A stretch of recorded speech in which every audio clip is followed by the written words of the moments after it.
sharing saja ya. Di sini stasenya adalah station tentang evaluation dan transfer pasien.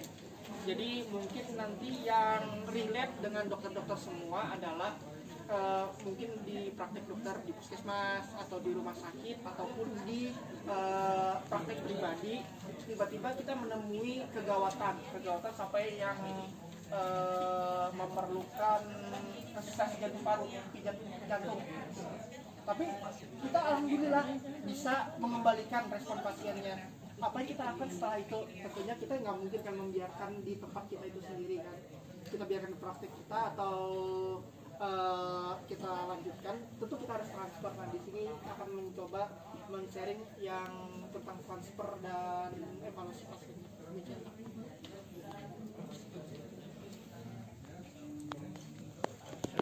Ya, jadi pada sesi ini kita tadi dikatakan tadi bahwa bagaimana kita pertama mengenali pasien yang ini mengalami kritis, kemudian kalau kita butuh penanganan primary survey kita tangani, kemudian kita persiapan untuk merujuk atau transfer pasien ke rumah sakit yang lebih advance, lebih komplit. Di sini yang kita nanti sama-sama praktekkan bagaimana cara membuat pasien itu kita transfer dan supaya tetap aman, pasien tetap stabil, terjaga RW-nya, bleeding-nya, sirkulasinya.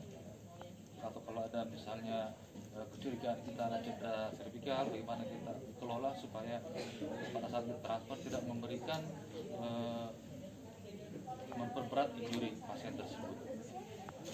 Jadi kalau yang tadi kita katakan bahwa kalau pasien yang misalnya ya kita dapat pasien di tempat praktek kita, di tempat kerja kita yang cardiac arrest, kemudian itu sudah berusaha RKP dan kembali FOC, bagaimana posisinya itu kita posisi recovery. Kalau pada pasien yang tipe apa yang curiga fraktur leher servikal, kita posisikan pasien harus posisi yang inline posisi, itu yang berbeda yang prinsip. Dan kita langsung aja bisa minta bantuan dokter yang laki-laki mungkin dok, berempat dok, supaya kita lihat bagaimana sih. Jadi sebenarnya bahwa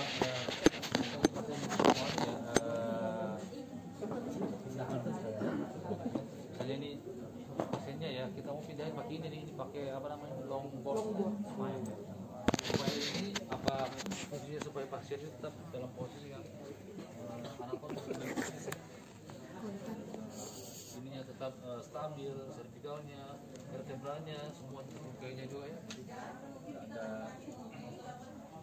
ada perburukan. Jadi nanti ini posisinya begini loh. Jadi ini kita beginikan, ini masuk ke sini, bisa begini ya. Kita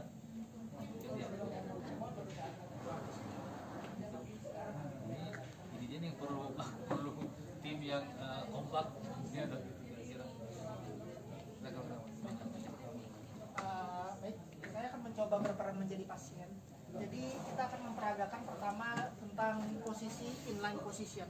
Di sini inline position adalah untuk memindahkan pasien yang dalam keadaan multiple trauma dengan kecurigaan dari cedera servikal.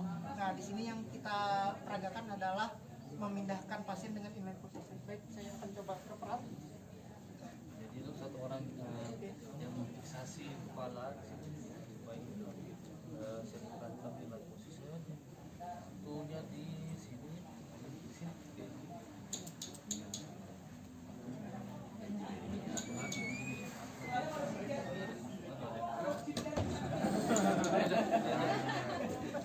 Itu berarti ya ganda berarti ya.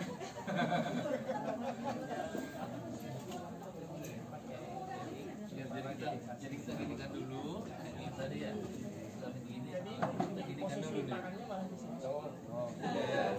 ya ada di bahu, jadi ada yang di kepala leher, ada yang bahu dan hipnya ini semua yang komando dok, 1, 2, 3 supaya kompak, biar ada yang ketinggalan nanti. Ya, kita geser ke sini semua. 1, 2, 3. Nah, ya.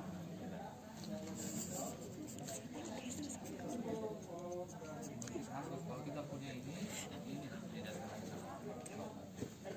Ini kita akan memperkenalkan tadi yang tentang inline position. Lalu kita akan memperkenalkan tentang ini namanya collar neck. Jadi ini ada 2 tipe. Ini kebetulan kami bawa yang hard collar neck.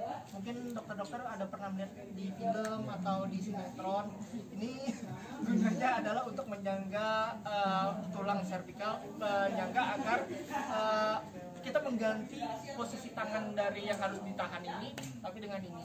Nah, nanti akan diajarkan bagaimana cara memasangnya. Tapi ini kan sudah terpasang di longboard, mungkin bisa diperagakan.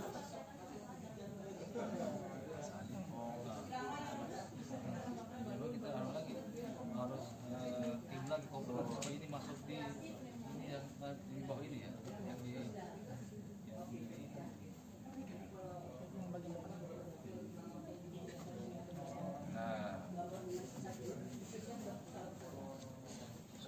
ini nih iya dan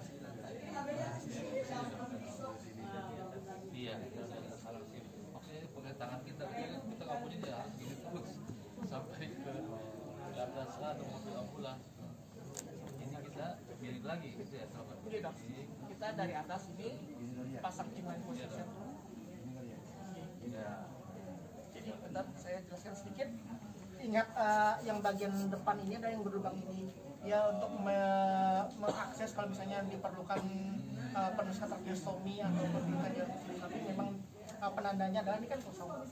Dia yang berlubang ada yang di depan. Jadi akan diperagakan bagaimana memasangnya. Pertama seperti ini tadi dok, tetap di position. Dokter harus menemukan bukan ini jangan diangkat Pak. Dokter akan manut di sini. Jadi dokter dari sini dok. Ya dari sini. Nah kita mengangkat membalik seperti tadi, tapi cuma sedikit bukan jadi 90 derajat. Lehernya dokter harus menahan supaya lurus dengan yang berbalik ini. Dokter harus selalu balik yang keluar. 2, 3. Salah. Baliknya tuh di sini. Ya. Jadi kalau orang di sini, membaliknya di sini. Oh iya iya. Nah, ini dapat tarik ini ya. 1, 2, 3.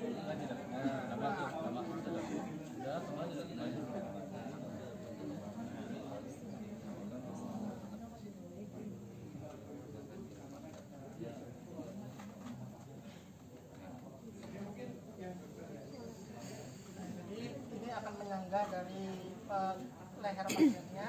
Jadi kita tidak perlu memegang untuk selama dari transit. Dia bisa bernapas dong. Jadi memang cuma untuk menyangga lehernya supaya dia tidak aman. Ini ada capnya, coba ditaruh.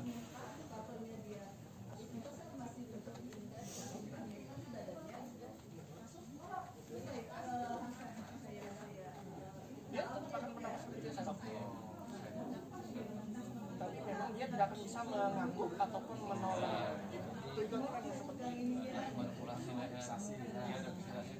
Ini baru aman untuk dilakukan transfer.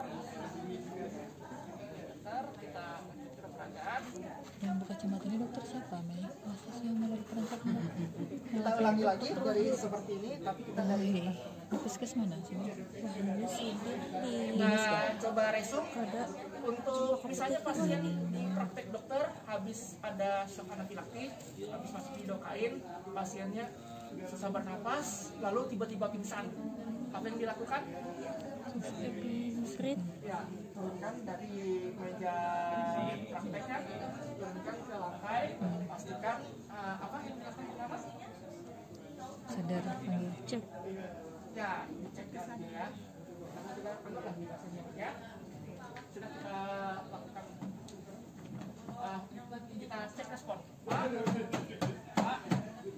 respon. Apa yang kita lakukan?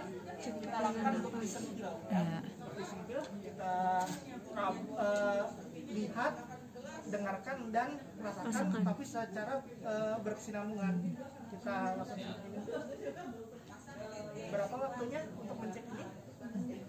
Berapa itu 2 menit kan? Maksimal cuma 10 detik.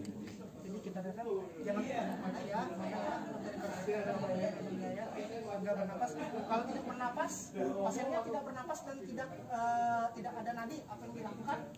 Kompresi. Oke, tapi sebelumnya apa yang dilakukan? Call jadi minta bantuan. Ada pasien atau minta bantuan teman, tolong kalau panas sudah datang, lalu apa yang dilakukan? Segera lakukan kompresi dada. ya.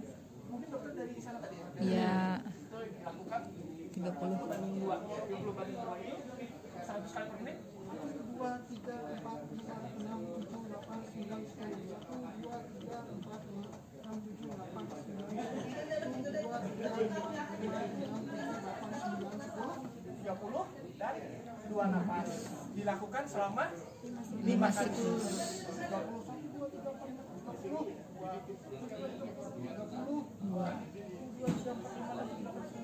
22. Setelah 5 kali 30 banding 2 dilakukan epinephrine suntik. bisa disuntik epinephrine. Berarti kita nggak punya epinephrine, tapi mungkin punya ya. Iya. Lakukan penyuntikan epinephrine. Habis itu dilakukan harus Cek.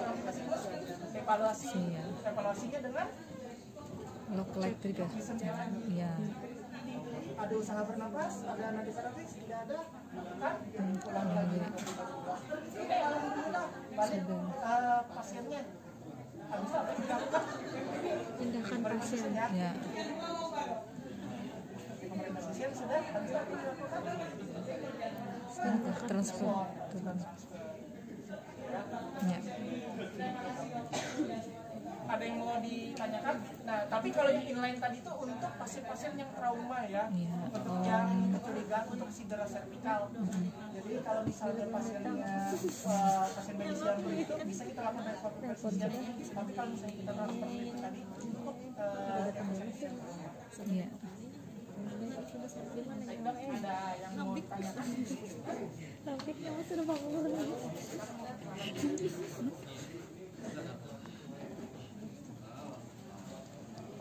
Matikan kayu. Langsung direct dengan maut. Tapi mungkin waktu ada kejadian nanti kita harus melakukan misalnya pada keluarga kami ya, pada keluarga ini mudah-mudahan tidak terjadi, tapi bisa kita menggantinya. Dicari di marketplace itu sekitar 60 sampai 100 ribu, mungkin bisa jadi alat untuk di praktek-praktek dokter semua. Jadi dia emas ini tapi bisa ditiup dengan itu, jadi nggak ada ya, tapi nggak langsung bersentuhan. nggak langsung bersentuhan. Yang seperti ini dijual sebenarnya, harganya 60 sampai 100, lupa saya. Tapi ini mungkin bisa jadi aset yang bisa dokter tambahkan di karena mungkin pasti sih was-was ya kita ngomong sama direkturnya. Terus perbedaan antara anafilaktik, mungkin tadi ada pertanyaannya kenapa sih satu ampul 1 miligram gitu ya. Jadi kalau di anafilaktik memang dia 0,5 ml yang 1/1000 kan cuma 0,5 miligram.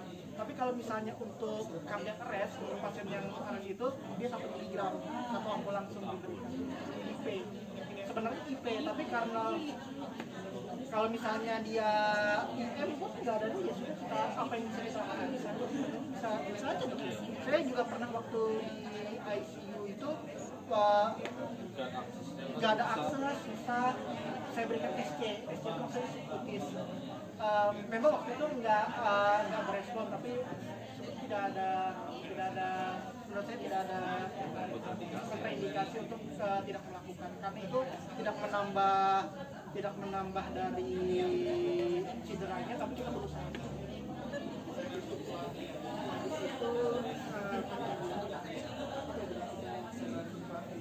ada pertanyaan dari para dokter?